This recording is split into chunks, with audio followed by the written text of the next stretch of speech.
समय आप क्या ऐसा करें महाशिवरात्रि पर अपने घर के पास कि आपके 9 के 9 ग्रह बैलेंस हो जाएं। चलिए आपको बताती हूँ। देखिए, आप 2 खास काम कर सकते हैं। पहले मैं आपको बताती हूँ कि आपके 9 प्लैनेट्स के लक्षण क्या होंगे अगर वो ठीक काम नहीं करेंगे, और आज के दिन महाशिवरात्रि की रात आप ऐसा क्या करें कि वो बैलेंस हो जाए। सबसे पहले हम बात करते हैं सूर्यदेव की, सूरज की। जब आपका सन वीक होता है तो क्या होता है, जिसका सन वीक होता है, सोलर सिस्टम में सन का काम क्या है, सूरज यहाँ रहता है खड़ा हुआ स्टेशनरी, और सारे प्लैनेट्स उसके आसपास चक्कर काटते हैं। ऐसी ताकत किस में होती है, हेड ऑफ द फैमिली में। सूरज को स्ट्रेंथन करने के लिए आज आपको क्या करना है, शिवरात्रि पर आपको अपनी डेट ऑफ बर्थ के हिसाब से, सपोज आपका बर्थडे होता है 19 तारीख को, तो आपने 9 छोटे छोटे टुकड़े गुड़ के ले लेने हैं। आपका बर्थडे होता है 15 तारीख को, तो आप 15 टुकड़े ले लीजिए छोटे छोटे गुड़ के। आप ये छोटे छोटे टुकड़े गुड़ के लेकर शिवलिंग पर रात के समय, रात मतलब सूरज ढलने की बात है, रात के समय आपको रखना है और फिर प्रार्थना करनी है, सूर्य देव के मंत्रों का जाप करना है। जैसे आप ओम सूर्याय नमः का जाप कर सकते हैं। ये जाप करने के बाद आपको वहीं 5 मिनट बैठना है और आपका सूर्य जो है ये बलवान हो जाएगा। ठीक इसी तरीके से दूसरे ग्रह की बात करते हैं, यानी कि चंद्रमा की बात करते हैं। चंद्रमा यानी कि आपके मन का कारण, और आपका मन मतलब कि जो शिवजी ने अपने बालों में बांध रखा है चंद्रमा को। आपको करना क्या है, आज की रात आपको कच्चा दूध लेकर जाना है शिवलिंग पर, और ज़्यादा नहीं, अपनी डेट ऑफ बर्थ के हिसाब से आप चम्मच चुन लीजिए। अगर आपकी डेट ऑफ बर्थ 4 तारीख है तो आप 4 चम्मच लेंगे। अगर आपकी डेट ऑफ बर्थ 18 तारीख है तो आप 18 चम्मच लेंगे। 24 तारीख है तो 24 चम्मच लेंगे। धीरे धीरे उतने ही चम्मच बूंद बूंद बूंद बूंद कर शिवलिंग पर डालिए।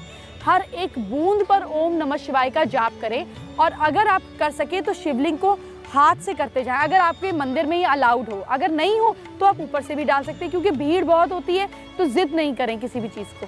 आप उतनी बूंदें चढ़ा देंगे तो ज़्यादा अच्छा है मेरे हिसाब से, क्योंकि देखिए भगवान आपकी श्रद्धा देखता है, और रेमेडी ऐसी चीज़ है जो प्रतीकात्मक है, प्रतीक के तौर पर है। तो अगर आप इसको प्रतीक के तौर पर करेंगे तो ये ज़्यादा अच्छा है। इसीलिए आप उतनी बूंद शिवलिंग पर दूध चढ़ा दीजिए। एक तो समय कम लगेगा और दूध की वेस्टेज नहीं होगी, और ये दूध आप किसी गरीब को दे पाएंगे जिसके दान आएगा, तो इससे आपका चंद्रमा बैलेंस होगा। अब हम बात करते हैं अगले ग्रह की, जो है मंगल ग्रह। मंगल भी शिव जी का ही अंश है। तो क्या करें आज शिवरात्रि पर, आज की रात आपको मसूर की दाल के दाने डालने हैं शिवलिंग के ऊपर। अब ये मसूर की दाल के दाने कितने होने चाहिए, फिर वही बात पर आ जाते हैं, जो आपकी डेट ऑफ बर्थ है 12 तारीख, 13 तारीख, 14 तारीख, उतने ही दाने आपको शिवलिंग पे डालने हैं, और बाकी आपको पताशा रखकर मसूर की दाल को किसी गरीब को दान करना है। ऐसा करने पर आपको मंगल की स्ट्रेंथ मिलेगी, आप अपनी कामों को पूरा कर पाएंगे।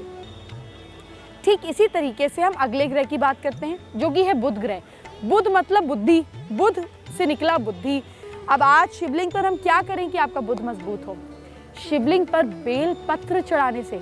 जी हाँ, शिवलिंग पर बेल पत्र चढ़ाने से, क्योंकि बेल पत्र के 3 पत्ते निकलते हैं और बुध का नंबर भी 3 है। तो शिवलिंग पर 3 बेलपत्र अगर आप चढ़ाएं, अपनी डेट ऑफ बर्थ के हिसाब से अगर आप बेलपत्र चढ़ाएं, इससे आपका बुध मजबूत होता है। इसको जरूर करें। इसके साथ साथ शिव परिवार में गणेश जी है, जो बुद्धि के देवता है, और बुधवार उनका दिन माना जाता है। इनके ऊपर दूर्वा चढ़ानी है उतनी कॉम्बिनेशन में जो आपका डेट ऑफ बर्थ है। इससे आपका बुध ग्रह मजबूत होगा, आपकी बुद्धि शार्प होगी, लोग आपकी बात को समझेंगे, और आपकी बुद्धि तेज तेज तेज तेज तेज तेज चलने लगेगी। अब हम अगले प्लैनेट की बात करते हैं। अगला प्लैनेट यानी कि जुपिटर। जुपिटर यानी कि गुरु, और गुरु वो जो आपको जिंदगी के गुर दे सके। यानी कि आप में जब विजडम की कमी होती है, आप में समझ कम होता है, आपकी इंट्यूशन काम नहीं करती है, आपको इंसाइट्स नहीं आती हैं, आप हर चीज़ में दूसरों की सलाह लेते हैं, यानी कि आपका गुरु ग्रह कमज़ोर है। अब गुरु ग्रह को स्ट्रॉन्ग करने के लिए आपको क्या करना होगा, गुरु ग्रह को स्ट्रॉन्ग करने के लिए आपको शिवलिंग पर चने की दाल चढ़ानी होगी। फिर वही बात आ जाती है, कितनी, जितनी दाल के दाने आपकी डेट ऑफ बर्थ के हैं उतने ही दाल के दाने चढ़ाने हैं। लेकिन एक और ख़ास बात, आपको उतने ही ग्राम दाल किसी गरीब को दान करनी है। जैसे अगर आपका बर्थडे 28 तारीख का होता है तो 280 ग्राम या 2 किलो 800 ग्राम अपनी सहूलियत के हिसाब से किसी गरीब को दान करें। देखिए, जब हम कोई चीज़ देते हैं तो वो एक पूरे ब्रह्मांड के लिए नया यूनिवर्स क्रिएट हो जाता है। एक आदमी खाएगा, अपने बच्चों को खिलाएगा, तो आपने एक पूरे का पोलन पालन किया, अपना कर्म जनरेट किया, और साथ साथ आपने अपनी उसको रेमेडी के तौर पे उतारा। तो ऐसे कर कर आप अपने जुपिटर को स्ट्रॉन्ग कर सकते हैं। चलिए अब अगले प्लैनेट की बात करते हैं। अब हम बात करते हैं शुक्र ग्रह की। अगर आपकी ज़िंदगी में आपके पास सुख सुविधा नहीं है, आपकी लाइफ में प्लेजर नहीं है, आपको किसी चीज़ में मज़ा नहीं आ रहा, तो अपने शुक्र को स्ट्रॉन्ग करें। आज के दिन शिवलिंग के ऊपर शहद चढ़ाने से, फिर मैं वही कहूँगी, उतनी बूंद जितना आपका जन्म तारीख यानी कि डेट ऑफ बर्थ का नंबर है। अगर 11 तारीख को बर्थडे आता है तो 11 बूंद, बाकी शहद की बॉटल ले जाएं और किसी गरीब को दान करें। ऐसा करने पर आपका वीनस मजबूत होता है। आज के दिन माँ पार्वती पर इत्र चढ़ाने से भी, गुलाब का इत्र चढ़ाने से भी आपका शुक्र बलवान होता है।